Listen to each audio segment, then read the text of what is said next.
Activity కాదు. ఇప్పుడు మీ party activity కానీ ఇప్పుడు జిల్లా అధ్యక్షుడు టీఆర్ఎస్ పార్టీ జిల్లా అధ్యక్షుడు మీరు యాక్టివిటీ నేత మీరు చేస్తున్నారు. ఎప్పటిలాగా యాక్టివ్ అయిపోయారా? ఎప్పటిలాగా దాదాపు యాక్టివ్ అయిపోయినా. November 29th ఆ రోజు నుంచి అన్ని కార్యక్రమాలు కూడా పాల్గొంటున్నా. ఆ రోజు కంటే ఇవాళ ఇంకా బాగా హుషారుగా జరుగుతున్నా, మంచిగా నడవగలుగుతుంది. December నాడు నాకు బర్త్డే వస్తాం. ఆ బర్త్డే రోజు కేసీఆర్ డిస్ట్రిక్ట్ తీసుకుందామని మరి ఇంటికెళ్ళినప్పుడు రామకృష్ణ గారు చాలా ఇబ్బందులు వల్ల ఎట్లా ఉంది ఇప్పుడు ఎట్లా మంచిగా నడవగలుగుతున్నాం, ఎక్కడ మంచిగా సార్ మొత్తం బయటపడ్డాక బయటపోయిన సార్ ఏం తెలుస్తున్నా అంటే ఏది మరి ఎవరు డాక్టర్ ట్రీట్మెంట్ ఎవరు ఏం ట్రీట్మెంట్ చెప్పారని అడిగారు. సార్ మీకు కూడా తెలుసు, డాక్టర్ విఎస్ రెడ్డి ఆమె కూడా తెలంగాణ ఉద్యమంలో పనిచేశాడు. వన్ ఆఫ్ ది ఫౌండర్ మెంబర్గా ఉన్నటువంటి విఎస్ రెడ్డి. ఈ అలోపతిక్ మెడిసిన్స్ ఇవి కూడా నా బాడీ మీద పనిచేయలేదు, బాడీ రిసీవ్ చేసుకోలేదు. ఇదే మిగిలిన ఎన్ని ఇంజక్షన్లు తీసుకున్నది ప్రయోజనం కాలేదు.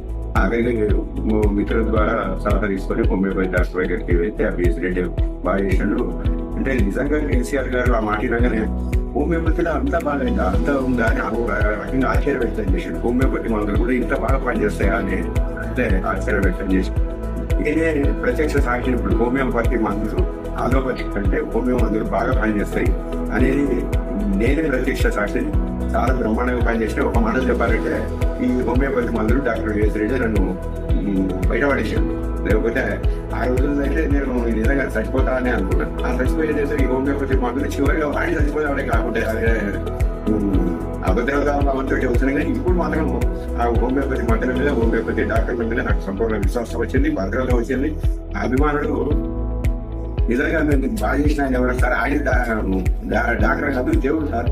ఇక మాకు కూడా చిన్న చిన్న సమస్యలు వస్తాయి, మేము కూడా పోతాం సార్ అని చెప్పి ఇప్పటికే చాలా మంది వస్తున్నట్టు కూడా తెలుస్తుంది. మానసికంగా కూడా ఇక పని అయిపోయింది అని అంటున్నా. ఇప్పుడు ఇక ఏం కాదు, ఇక కొన్ని రాజకీయ చేయగలుగుతా, ప్రజలను ఉండగలుగుతారని నమ్మకం వచ్చింది నాకు కూడా. ఇప్పుడు ఇంకా మీరు ఏమైనా మందులు వాడుతున్నారా కృష్ణ? వేరే మందులు ఏం వాడతాను. ఆ రోజు నేను September 3rd or 4th వచ్చినాడే బీపీ వలి, షుగర్ వలి, కొలెస్ట్రాల్ వలి, బ్లడ్ తిన్నారు. ఏజెంట్ అన్ని 14-15 గోళీలు రెగ్యులర్ గా ఉన్నాయి. ఈ ఫోన్ల కోసం అదనంగా ఇచ్చినట్టు కలుపుకుంటే 27 గోళీలు ఉన్నాయి. ఏ గోళీలు వాడికి ఇవ్వాలి నుంచి ఒకవేళ నొప్పులు అతి తీవ్రంగా కాబట్టి భరించలేకపోతే ఒకటి నొప్పుల గోళీ ఉంటాయి, పేరు జ్ఞాపకం లేదు. అవి ఎప్పుడైనా ఒకసారి ఆ నొప్పుల గోళీ వేసుకో భరించలేకపోతే కానీ వేరే ఏ గోళీలు వేసుకోవాలన్నారు. వాస్తవాన్ని ఈ 5 గంటల కాలంలో కూడా ఒక 7 గోళీలు వేసుకోవచ్చు. అంటే హోమియోపతి వైద్యంతో ఏ పేషెంట్ అయితే ఆరోగ్యం పొందుతాడో, అనారోగ్యం పరిగణించి ఆరోగ్యం వచ్చేస్తాడు, మళ్ళీ తిరిగి మళ్ళీ అనారోగ్యంలో పోతాడు అనేది మాత్రం అనుకుంటారు.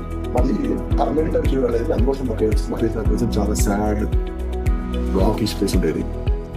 ఫేస్ చాలా చైతన్యంగా ఉంది. అతను నిత్యంగా చూసే ప్రతి వారు కూడా నోటీస్ చేయవచ్చు. ఇంటర్నెట్ ప్రజలు కూడా చాలా మంది చూసింటారు. ఆ వ్యత్యాసం చాలా క్లియర్ కనిపిస్తుంది. అల్టిమేట్ గా రామకృష్ణ రెడ్డి గారు సక్సెస్ అనే కేసు ఒక మెడికల్లీ ఒక మెరాకిల్ అనొచ్చు. ఇది ఇట్లాంటి కేసులు అన్ని కూడా మా హోమియోపతిలో మంచి మంది. ఇదే కాదు, ఇప్పుడు మేము చాలా క్యాన్సర్ కేసెస్ కానీ మీరు కరోనా పీరియడ్లో మేము కొన్ని వేల మంది కరోనా న్యాయం చేస్తాం. ఎంతో మంది కూడా అన్ని డాక్యుమెంట్ చేస్తున్నారు ఉన్నాయి. అట్లా ప్రతి కేసు కూడా మేము డాక్యుమెంట్ చేస్తున్నాం.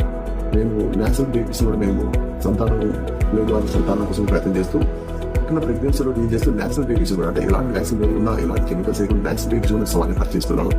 నేను కొత్త సమాజం నిర్మించుకుంటున్నాను. ఆ కొత్త సమాజంలో చాలా మంది సభ్యులుగా తీర్చి ఒక బాంధరాన్ని అద్భుతంగా నిర్మించాలనుకుంటున్నాను.